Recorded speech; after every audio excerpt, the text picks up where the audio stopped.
Hey party animals, do you want to get higher engagement on your social media accounts without having to do all kinds of extra work? Getting your followers to engage with your social media content is extremely important for one really simple reason. The more people engage with your content, the more your posts are actually showed and to a larger audience. So if you feel like you're not getting enough engagement right now on your posts, chances are it's because you just aren't putting up enough of the right stuff.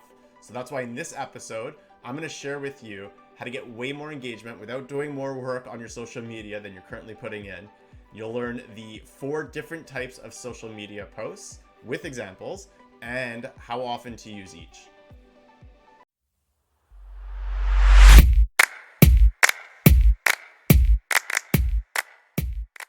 My name is Mitch Zeltzer, and I help party business owners like you book more gigs while doing less of the grunt work you hate. So if you're new here, be sure to subscribe and hit that bell so that you're notified when a new training video gets posted each week.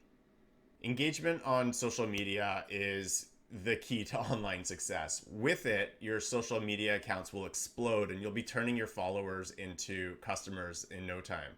Without engagement, however, you'll be launching your post into the abyss. And if you're lucky, you're going to be getting 1 or 2 likes and comments on post after post after post after post.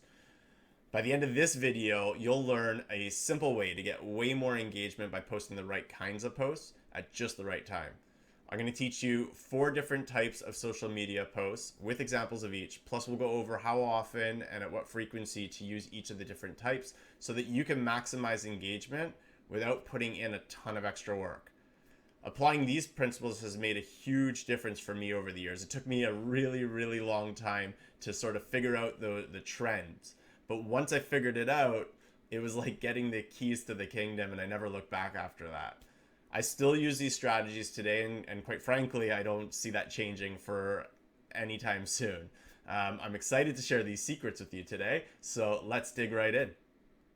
All right, so the first thing we really need to talk about is why engagement is actually so important. And the simple reason that I've already touched on a bit is that the more engagement you receive on your posts, that sort of sends smoke signals over to the algorithm, whatever platform you're on, whether it's Facebook or Instagram, whatever social media platforms you're using. Their algorithms are designed to share more of the posts that they believe their users want to see. And one of the clearest signals to the algorithm that this is good content that people want to see more of is engagement. So the more reactions like likes and hearts and whatever else you're getting on a post, and the more comments especially you're getting on your post, the more engagement you have, and it is telling Facebook, for example, that this is good content. And they want good content on their platform because that's what keeps users on the platform. And the longer people spend on the platform, the better it is for them. So you absolutely want to make sure you're putting up content that is engaging users. The more engagement you get on your accounts, the more your future posts will also show up. So engagement is the key. This is what gets you showing up on people's timelines. You may have seen this yourself. There are pages that you probably have liked and at some point maybe have interacted with. But after a while of not interacting or liking or engaging with that page and their posts in any way, it seems like they disappear off of the face of the Facebook universe for you until you go back and intentionally go to their page and engage with their posts. So the same thing is happening to you right now. People who are not engaging with your posts, you are disappearing off their Facebook universe. And we want to make sure that that's not happening, because the more engagement you have, the more you show up, so that when you're ready to promote something special, people are seeing it and you're going to turn your followers into paying customers. And that's the name of the game. So I'm going to show you the 4 different types of social media posts. And we're gonna look at this with a bit of a graph here. So let's have a quick look. All right, so to look at the different types of social media posts, there are basically 2 main factors that sort of differentiate the different types. So the first factor is value. How valuable is your content to your followers? So it's either of high value, pardon my awful handwriting, or it's of low value to your followers. All right, the second criteria is about ego. So how much is your post about you? So it's either not about you, or it's all about you. And then obviously there's everything in between, all about you. So this is our value line. This is our ego line. All right. Now, this is created 4 nice little quadrants, and there's going to be your 4 different types. So if we get started here, the very first type is what I call garbage. Whoops. Garbage posts. All right. So garbage posts are, so that's right there. Garbage posts, the purpose of a garbage post is to, I don't know, lose money and annoy your followers. These are things that are sure to get you unfollowed and disengaged followers. So these are things like, if I give you an example, so remember, these are low on the value line. They're not of value to your followers, and they're not even really about you. So when I think about kids entertainers, these are people with young families. A garbage post might be something like the top 5 spots to hit up for late night eats after a night on in the town. Sure, that might be valuable to someone out there, but it's not likely to be valuable to the majority of your audience. So this might be more of a post that would be of value to, I don't know, college students, right? But for parents of young families, that would be a garbage post. It'd be a waste of time. It'll annoy your followers. It'll get them unfollowing your page because it's not of any relevance to them. It has nothing to do with you. It has nothing to do with the stuff that's important to them. All right, the next type of post, if we move over here, these are of low value to your clients, but they're all about you. These are what I call promo posts. So promo posts are, as I said, they are of low value to your clients and they are all about you. So the purpose of a promo post will be things like, reminding your followers about your business, enticing them to buy from you with special offers, things like that. So an example might be something like, check out our newest party package, and for a limited time, you could save 15% on your party. Book in the next 2 months, something to that effect. Now, you might be thinking, well, that sounds like it's of great value to my followers. These are people who have kids and they might be planning parties and they're going to save 15% on my awesome service.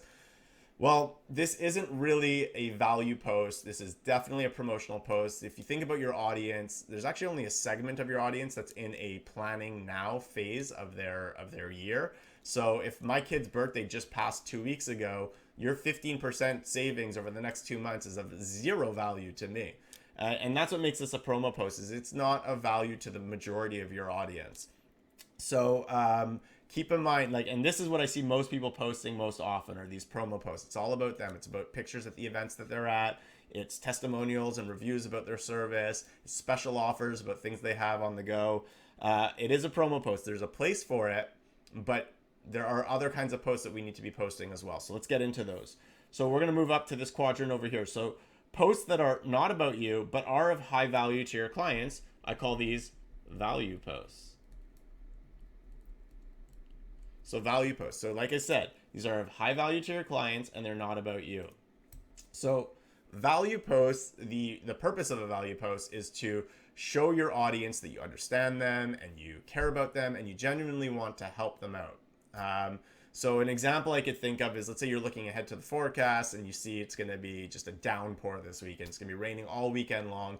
You might put up a post, something to the effect of, looks like there's a ton of rain in the forecast this weekend. Here's a list of my top 5 favorite free indoor activities to do with kids in and around and then name your town, right?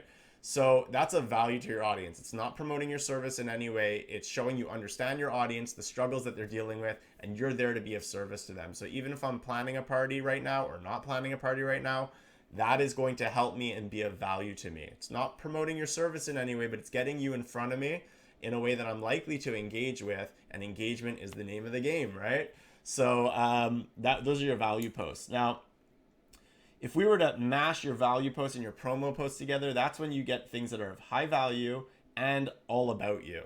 And these I like to call perfect posts. And these are golden when you could come up with them, okay? So a perfect post, like I say, is of high value and it's actually all about you. It shows your audience still that you really know them and you appreciate them and you understand what's going on for them, but you're doing it in a way that promotes your business and the services that you offer. So an example I could think of, let me give you an example for a performance type entertainer. So think about a magician as an example. So I'm a parent with 2 young kids, and one of the most hectic times in my house, one of the most hectic times of the day, is, well, we're trying to get dinner organized. So if you're a performance entertainer, you could actually help me with this problem by offering free virtual babysitting, by doing, let's say, a Facebook live stream of you doing a 15 to 20 minute performance, live performance, around that time where most parents are trying to get dinner on the table for their young families. So for me as a parent, this would be so valuable. Now all of a sudden my kids aren't popping in and out of the kitchen, asking us a million questions, bringing toys from one room to another into wherever it is I'm trying to get things organized. And I know I can put them in front of the iPad, let's say, or the TV with something that's really highly engaging, but also really valuable and different and unique, not something that's just them watching the same shows over and over and over again.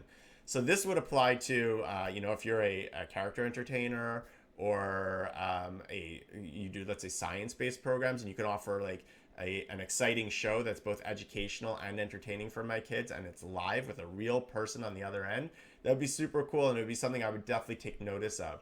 So that's an example of a perfect post where it is helping your community, your followers, in a way that shows you really know them, you appreciate them, you understand what they're dealing with, but also is clearly promoting the service that you offer. So the next time I need an entertainer, I'm certainly going to remember that moment that I got to do the free virtual babysitting with you and your company. And you'll be the first place that comes to mind for me. Now, frequency is actually incredibly important here. So if we look at these garbage posts first, well, these ones, I probably shouldn't have to tell you this, but I want these to be 0% of your posts. I don't ever want to see these garbage posts on your Facebook feeds, okay? Promo posts, this should actually be more like 25 to 35% of your posts. Most people, when I look at different people's social media accounts, I'm seeing like high 90% is promo posts. And for all the reasons I mentioned earlier, that's not going to engage your audience the way that you're hoping that it will. Because like I said, not everybody is ready to buy now for really logical and logistical reasons. It's just not the case. So if you want to keep me engaged all year round, I need content that's going to keep me engaged all year round. So we got 0% garbage posts, 25% promo posts, and the rest of it should be a combination of your value posts and your perfect posts. So as I said, like the perfect posts, I mean, they do require a bit more creativity and a bit more thinking to get them organized. When you come up with them, they're golden, but we want to make sure that at least some combination of value posts and perfect posts covers the rest of your feed. So that's what we're looking at in terms of frequency. And if you could get this balance right, you're going to see your engagement is going to go through the roof. All right. So these are the 4 different posts. I've given you some examples to consider, and this is the frequency I want you posting these at. Okay, now you know the 4 different types of social media posts and how to balance them out. If you want to have a social media plan that hits just the right balance without even having to think about what to post, then you should check out the social media content planner for kids entertainers that I've put together. It'll give you a full calendar of ideas with a new post idea on each and every day of the calendar year. And I will drop a link to that below. If you like this video, please let me know by liking it below. Of course, subscribe and share it with friends if you found it helpful. I'll see you in the next video, and until then, party on.